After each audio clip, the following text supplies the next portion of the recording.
மலேசியாவில் இஸ்லாத்தை காக்கும் தலைவர்களுக்கு பஞ்சம் ஏற்பட்டிருப்பதாக பாஸ் கட்சியின் தலைவர் தான்ஸ்ரீ அப்துல் ஹரி அவாங் கருத்து தெரிவித்துள்ளார். அரசாங்கத்தில் ஆட்சி அதிகாரம் கொண்டிருக்கும் தலைவர்கள் நினைத்தால் எதையும் செய்யலாம் எனும் மனப்போக்கை கொண்டிருப்பதாகவும், ஆனால் அவர்கள் இஸ்லாத்திற்கு ஏற்படும் பிரச்சனைகளை தீர்க்காமல் மௌனமாக இருப்பதாகவும் அவர் குறிப்பிட்டுள்ளார்.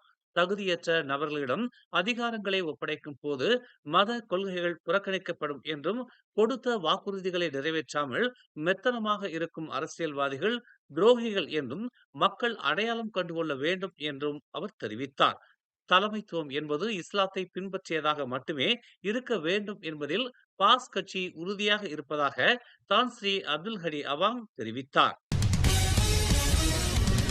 நேற்று இரவு காஜாங்கில் உள்ள காஜாங் பிரீமா காட்டில் ஏற்பட்ட தீயில் மொத்தம் 1.2 ஹெக்டேர் காடு கருகியதாக நம்பப்படுகிறது. இரவு 7:36 மணிக்கு தீ குறித்தான அவசர அழைப்பை பெற்றதும் சம்பவ இடத்திற்கு 22 தீ அணைப்பு பணியாளர்களுடன் விரைந்ததாக காஜாங் மாவட்ட தீயணைப்புத்துறை ஒரு அறிக்கையில் தெரிவித்துள்ளது. காஜாங்கின் மத்திய பகுதியில் அமைந்திருக்கும் காடு பாதுகாக்கப்பட்ட மலை என்பதால் மனித நடமாட்டம் இல்லாததை தீயணைப்பு அதிகாரிகள் உறுதிப்படுத்தினர். நள்ளிரவு 2 மணி வரையில் தீயை கட்டுப்படுத்த தீயணைப்புத்துறை அதிகாரிகள் போராடியதாக தெரிவிக்கப்பட்டுள்ளது. காஜாங், பாங்கி, செமினி மாவட்ட தீயணைப்பு அதிகாரிகளும் மலையைச் சுற்றி முழுமையாக தீயை அணைக்க போராடியதாகவும், நள்ளிரவு 2 மணிக்கு தீ கட்டுக்குள் கொண்டு வரப்பட்டதாகவும் தெரிவிக்கப்பட்டுள்ளது. இந்த தீ விபத்தில் இதுவரை எந்த ஒரு உயிர் சேதமும் ஏற்படவில்லை என்றாலும், வனவிலங்குகளின் பாதுகாப்புகள் குறித்து ஆய்வுகள் மேற்கொள்ளப்பட்டு வருவதாக தெரிவிக்கப்பட்டுள்ளது. 10 வயது சிறுவன் தனது தம்பி மற்றும் உறவுக்கார சிறுவனுடன் வாகனத்தை செலுத்தி கால்வாயில் கவிழ்ந்து விபத்துக்குள்ளானது பெரும் பரபரப்பை ஏற்படுத்தியுள்ளது. காலை 10 மணி அளவில் கட்டுப்பாட்டை இழந்த புரோட்டான் சாகா பில்லான் ஜலான் தெலுங்கோங் சாலையின் கால்வாயில் கவிழ்ந்து விபத்துக்குள்ளான நிலையில் வாகனத்தில் இருந்து 10 வயதுக்குட்பட்ட 3 சிறுவர்களை பொதுமக்கள் மீட்டனர். சம்பவம் குறித்து காவல்துறைக்கு தகவல் தெரிவிக்கப்பட்ட நிலையில் சம்பவ இடத்திற்கு விரைந்ததாக தென்கிள்ளான் மாவட்ட காவல்துறை தலைவர் ரம்லி காசா தெரிவித்தார். காலை 9 மணி அளவில் 3 சிறுவர்களுடன் போர்ட்கிளான் நோக்கி செல்லும் போது கழிப்பறைக்கு செல்வதற்காக வாகனத்தை சாலை ஓரமாக நிறுத்தி வைத்ததாகவும், வெளியே வந்து பார்த்தபோது தனது வாகனத்தை காணவில்லை என்றும் சிறுவனின் தாயார் காவல் நிலையத்தில் வாக்குமூலம் அளித்துள்ளதாக ரம்லி காசா கூறினார். கட்டுப்பாட்டை இழந்த வாகனம் கால்வாயில் கவிழ்ந்ததில் 10 வயதுடைய 2 சிறுவர்களும் 7 வயதுடைய மற்றொரு சிறுவரும் சிராய்ப்பு காயங்களுடன் தப்பியதாகவும், மேலதிக விசாரணைக்காக பெற்றோரை தடுத்து வைத்திருப்பதாகவும் ரம்லி காசா கூறினார். சாலையில் அபாயகரமாக வாகனத்தை செலுத்தியது மட்டுமின்றி மற்ற வாகனங்களை மோதியும் பாதுகாப்பு காவல்துறை அதிகாரியை தாக்கியதாகவும் நம்பப்படும் ஹைலக்ஸ் வாகன ஓட்டியை காவல்துறையினர் கைது செய்திருப்பதாக வடகிள்ளான் மாவட்ட காவல்துறை தலைவர் விஜயராவ் தெரிவித்துள்ளார். இது தொடர்பான காணொளி சமூக வலைதளங்களில் பரவியதை அடுத்து சம்பந்தப்பட்ட ஆடவரை சம்பவ இடத்திலேயே கைது செய்ததாகவும் விஜயராவ் கூறினார். கிள்ளானில் இருந்து போர்ட்கிள்ளான் செல்லும் சாலையில் மாலை 6:15 மணிக்கு இச்சம்பவம் நிகழ்ந்ததாக நம்பப்படுகிறது. சாலை நெரிசலின் போது பொறுமையில்லாத ஹைலக்ஸ் வாகனம் ஓட்டி அருகில் சென்று கொண்டிருந்த புரோடுவா மைபி ரக வாகனத்தை மோதியதாகவும், கீழே இறங்கி வந்து 55 வயதுடைய புரோடுவா மைபி வாகனம் ஓட்டியை தாக்கியதாகவும், அந்த வாகனத்தின் கண்ணாடிகளை உடைத்ததாகவும் தெரிய வந்துள்ளது. போக்குவரத்து நெரிசலை கட்டுப்படுத்திக் கொண்டிருந்த காவல் அதிகாரி அந்த தாக்குதலை கட்டுப்படுத்துவதற்காக அவ்வாடவரை கட்டுப்படுத்தியதாகவும் முதற்கட்ட விசாரணையில் தெரிய வந்துள்ளது என்று விஜயராவ் கூறினார். நாடாளுமன்றத்தின் 4ஆம் தவணைக்கான 2வது மக்களவை கூட்டத்தொடர் நாளை திங்கட்கிழமை தொடங்கும் நிலையில், நாட்டின் வளர்ச்சிக்கான இலக்குகளை கோடி காட்டும் 13வது மலேசிய திட்டம் குறித்து விரிவான விளக்கங்கள் வழங்கப்படும் என நாடாளுமன்ற சபாநாயகர் தான் ஸ்ரீ ஜொஹாரி அப்துல் தெரிவித்துள்ளார். நாடாளுமன்றத்தின் 2வது வாரத்தில் RM-K13 திட்ட வரைவு தாக்கல் செய்யப்படும் என்று அவர் உறுதி அளித்தார். மக்களால் தேர்ந்தெடுக்கப்பட்ட நாடாளுமன்ற உறுப்பினர்கள் தங்கள் பொறுப்புகளை உணர்ந்து நிபுணத்துவ அணுகுமுறையை கையாள்வதோடு 13வது மலேசிய திட்டத்தின் உள்ளடக்கத்தையும், மக்கள் பிரச்சனைகளையும், தேசிய பிரச்சனைகளை பற்றியும் கலந்துரையாட நாடாளுமன்ற விவாத நேரத்தை பயன்படுத்திக் கொள்வார்கள் என்று தாம் நம்புவதாக அவர் கூறினார்.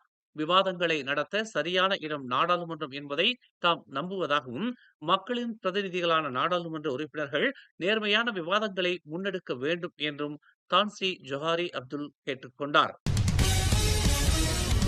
வரவிருக்கும் சபா மாநில சட்டமன்ற தேர்தலில் அமானா கட்சி போட்டியிடும் என்று கட்சியின் தலைவரும் அமைச்சருமான சாபு உறுதி அளித்துள்ளார்.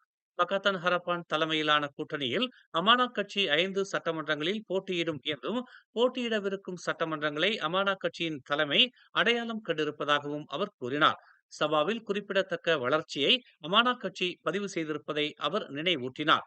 சம்பந்தப்பட்ட 5 சட்டமன்றங்கள் குறித்து கூட்டணி கட்சிகளுடன் பேச்சுவார்த்தைகள் நடத்தப்பட்டு வருவதாகவும், இதுவரையில் மேற்கொள்ளப்பட்ட பேச்சுவார்த்தையின் அடிப்படையில் 2 சட்டமன்றங்கள் உறுதிப்படுத்தப்பட்டிருக்கும் நிலையில் மேலும் 3 சட்டமன்றங்கள் குறித்து பேச்சுவார்த்தைகள் மேற்கொள்ளப்பட்டு வருவதையும் அவர் சுட்டிக்காட்டினார். கோரப்படும் சட்டமன்றங்களுக்கு பதிலாக மற்ற சட்டமன்ற தொகுதிகள் வழங்கப்பட்டால் போட்டியிடுவது குறித்து அமானா கட்சி மேல் பரிசீலனை செய்யும் என்று அவர் கூறினார். நாட்டின் பிரதமர் பொறுப்பிலிருந்து பதவி விலகும்படி சூளுரைப்பவர்கள் ஆதாரத்துடன் தம் மீது குற்றச்சாட்டுகளை முன்வைக்க வேண்டும் என்று பிரதமர் டதஸ்ரீ அன்வார் இப்ராஹிம் தெரிவித்துள்ளார். பிரதமராக தம்முடைய அதிகாரத்தை பயன்படுத்தி தாம் ஏதாவது ஊழல் செய்திருக்கிறேனா, நிதி முறைகேடுகளில் சம்பந்தப்பட்டிருக்கிறேனா, அல்லது யாரையேனும் மிரட்டி சொந்த பாக்கெட்டை நிரப்பினேனா என்று கேள்வி எழுப்பிய அவர், ஆனால் இதையெல்லாம் முன்னதாக ஆட்சியில் இருந்து செய்துவிட்டு இப்போது நீதிமன்ற வழக்கை எதிர்நோக்கும் தரப்பினர்தான் தம்மை பதவி விலக வேண்டும் என்று வலியுறுத்துகிறார்கள் என அன்வார் கூறினார். ஊழல் செய்து நீதிமன்ற வழக்கை எதிர்நோக்கும் அத்தகையவர்கள் வலியுறுத்தி தாம் பதவி விலக மாட்டேன் என்று அன்வார் திட்டவட்டமாக தெரிவித்தார்.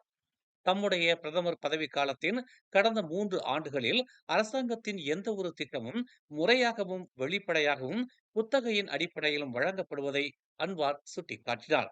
திரைமறைவுக்கு பின்னால் எந்த ஓர் அரசாங்க திட்டங்களும் மேற்கொள்ளப்படவில்லை என்பதை அவர் நினைவூட்டினார். எதிர்க்கட்சியினர் பொது வெளியில் மேடை போட்டு மக்களை குழப்பி வருவதாக கூறிய அவர், பெரும்பான்மை இருந்தால் நாடாளுமன்றத்தில் அவர்கள் நிரூபிக்க வேண்டும் என்று கேட்டுக்கொண்டார். நாடாளுமன்றத்தில் என் முகத்திற்கு நேராக கேள்வி கேளுங்கள், நான் வெளிப்படையாக பதிலளிக்கிறேன். அப்படி என் மீதான குற்றச்சாட்டுகளை எதிர்க்கட்சியினர் நிரூபித்து விட்டால் நான் தாராளமாக பிரதமர் பொறுப்பிலிருந்து பதவி விலகுகிறேன் என்று அன்வார் அறிவித்தார். அடுத்த ஆண்டு முதலாம் அனைத்துலக அகத்தியர் மாநாடு ஓம்ஸ் அறவாரியத்தின் தலைவர் ஓம்ஸ் பா தியாகராஜன் தலைமையில் நடைபெற உள்ளது. 2 நாட்களுக்கு நடைபெற உத்தேசிக்கப்பட்டுள்ள இம்மாநாடு அகத்தியர் உணர்த்திய அணுவும் அறிவியலும் எனும் கருப்பொருளோடு ஏற்பாடு செய்யப்பட்டுள்ளது. இம்மாநாட்டின் சந்திப்பு கூட்டம் தலைநகரில் உள்ள தமிழ் மலர் அலுவலகத்தில் நடைபெற்றது. அகத்தியர் பெருமானின் அறிவும் தத்துவமும் அடுத்த தலைமுறைக்கு கடத்தப்பட இந்த அரிய முயற்சி மேற்கொள்ளப்பட உள்ளது. 2 நாட்கள் நடைபெற உள்ள இந்த மாநாட்டில் உள்நாட்டு வெளிநாட்டு பேராளர்கள், பல்கலைக்கழக மாணவர்கள், அகத்தியர் இயக்கங்கள், பொது இயக்கத்தினர், பொதுமக்கள் உள்ளிட்ட பலர் கலந்து சிறப்பிப்பர் என பெரிதும் எதிர்பார்க்கப்படுகிறது. மேலும் செய்திகளை தெரிந்து கொள்ள தமிழ் மலர் நாளிதழை பாருங்கள். உடனுக்குடன் செய்திகளை தெரிந்து கொள்ள தமிழ் மலர் இணையதளம், தமிழ் மலர் செயலி மற்றும் மலர் டிவி யூடியூப் சேனலை வலம் வாருங்கள். எங்களோடு இணைந்திருக்க மலர் டிவியை பதிவு செய்து கொள்ளுங்கள். உறவுகள் மகிழ்ந்திட விருப்பம் மற்றும் பகிர்வு சேவையை சொடுக்கிடுங்கள்.